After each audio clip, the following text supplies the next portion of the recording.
All right, so let's talk about Thursday.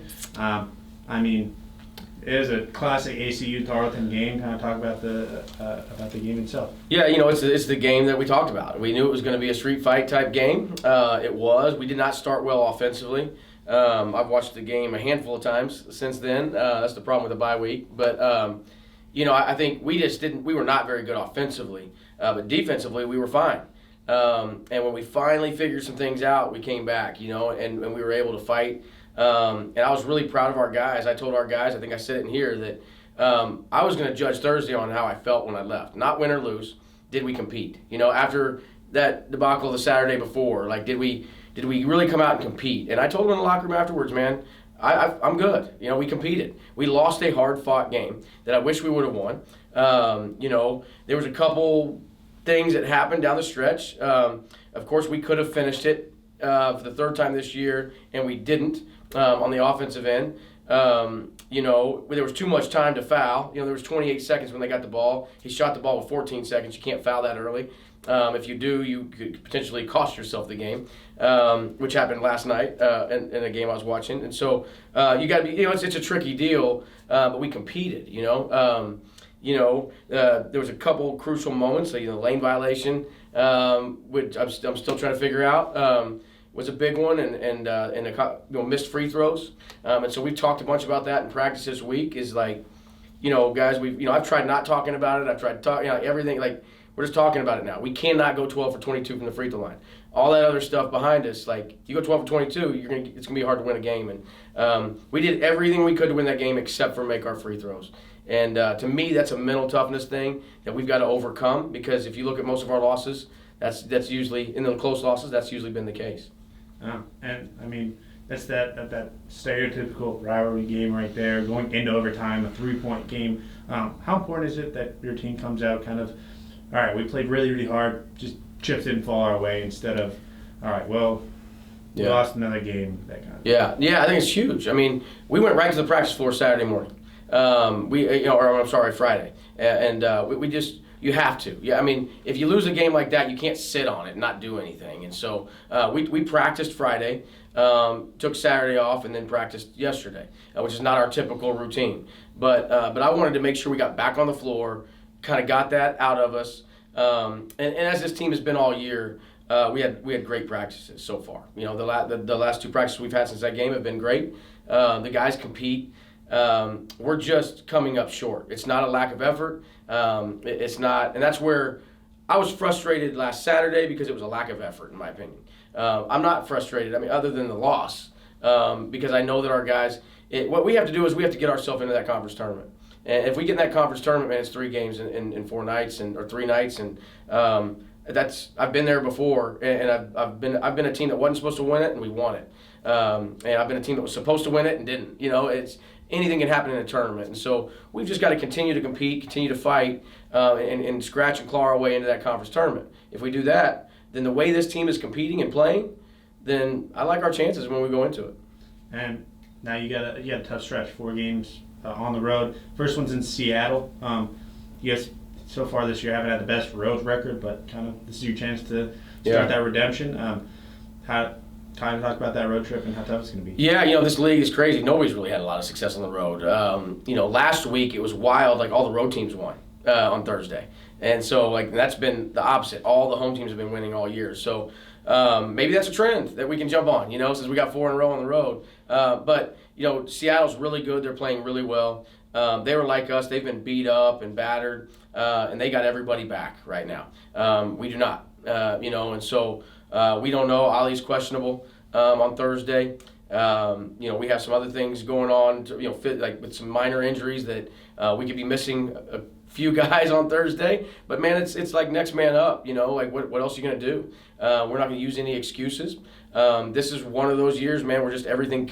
Once we think we're full, we're not. And so, but I think going on the road is a good thing, especially for when you need somebody else to step up. You're not in front of your home crowd. The nerves are a little bit lower, and you can just focus on the game. And I think, when you go on the road, all the distractions are gone.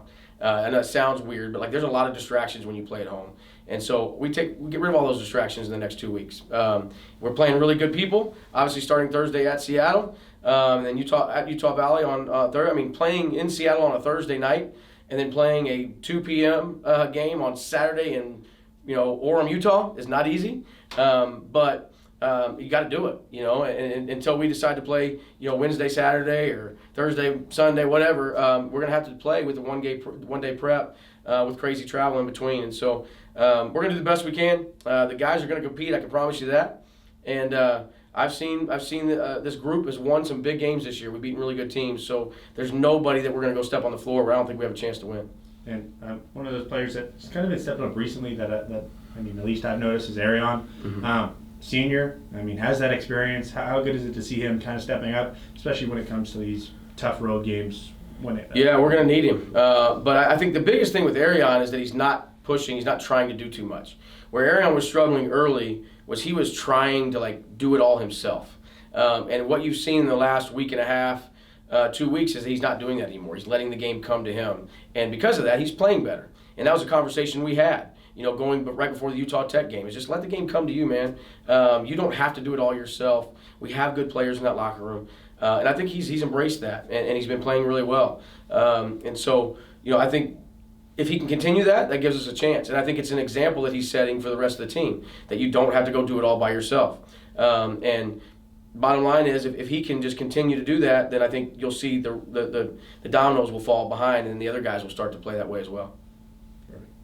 All right, Coach, that practice window from Thursday's game all the way to this upcoming game on Thursday, what specific things have you guys targeted in practice that you believe has improved? So far, it's just been us. We got right, like I said, we got right on the practice floor Friday, and we just worked on some things that we thought we struggled on Thursday, which is kind of typically what we would do on a Monday, after a Saturday game. And so we did that Friday, got a lot of shots up. And then we took Saturday off. It allowed me to get on the road and go recruit, which is important during a bye week, I think. And then Sunday, we came back yesterday, and again, it was just about us. So now, as we head into this week, it'll be more about Seattle, and we'll squeeze some Utah Valley stuff in there too. We never really talk about the Saturday opponent, but with one-day prep, I think you have to slide some things in there, maybe even without you guys knowing that you're doing it. And so it's all about our opponents now.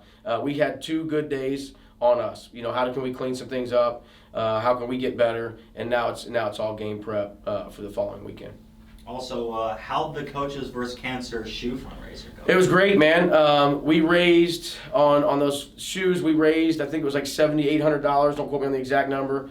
But there's 2 other ones. It could potentially be $9,800 because 2 of the donors submitted it for a matching gift through their personal companies. And so if that happens, then we could be up over $9,000, which, right now, in the 3 years we've done this, we've raised over $25,000 for cancer research.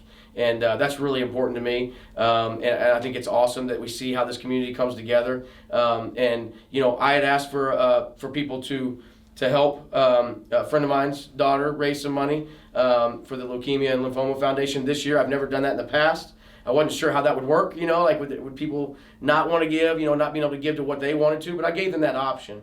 And everybody decided that they wanted to go ahead and give to her, which was awesome. And so, I think it's something we're going to continue to do here. It's different than what other people do, and we try to raise some money for. I work to give money and to raise money for Coaches vs. Cancer as well.